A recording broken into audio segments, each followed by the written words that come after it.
Hello. Today we like to learn of how to keep your Aravot and Hadassim fresh throughout the whole Chag HaSukkot until the end. If you see over here, in the bag of the lulav, I put water, a little bit of water, that the stems of the Aravot and Hadassim will be able to get inside the water and keep fresh.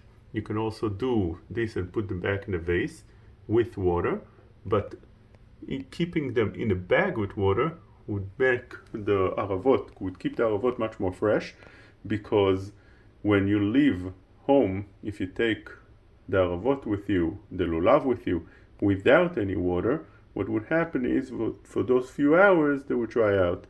And therefore you see over here that they did basically dry out after a couple of days, but over here they keep much more fresh.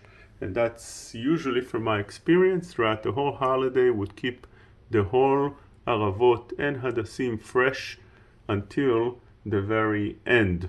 This is not my idea of doing so, but rather this is what Chazal tell us in the Gemara.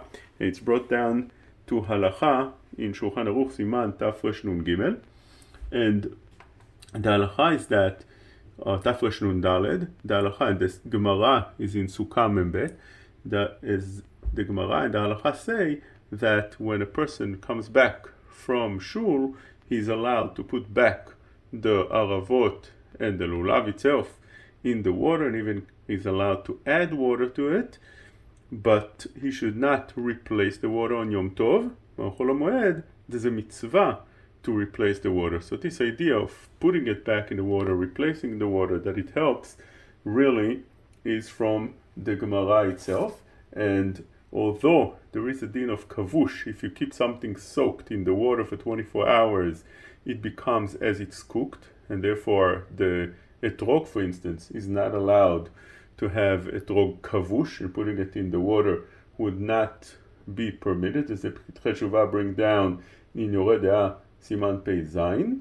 But in the rest of the three other minim, the Aravot, lulavim, and hadassim, that would be permitted. Even those that would be machmir, they would not be machmir, as the Ktav Sofer says, to put just on the bottom, because the bottom itself would, even if that place would become not kosher according to their opinion, but there is enough of a shiur, of a measurement, to the rest of the lulav and the hadassim and the aravot, and with that you'll have the aravot and also the hadassim fresh throughout the whole Chag.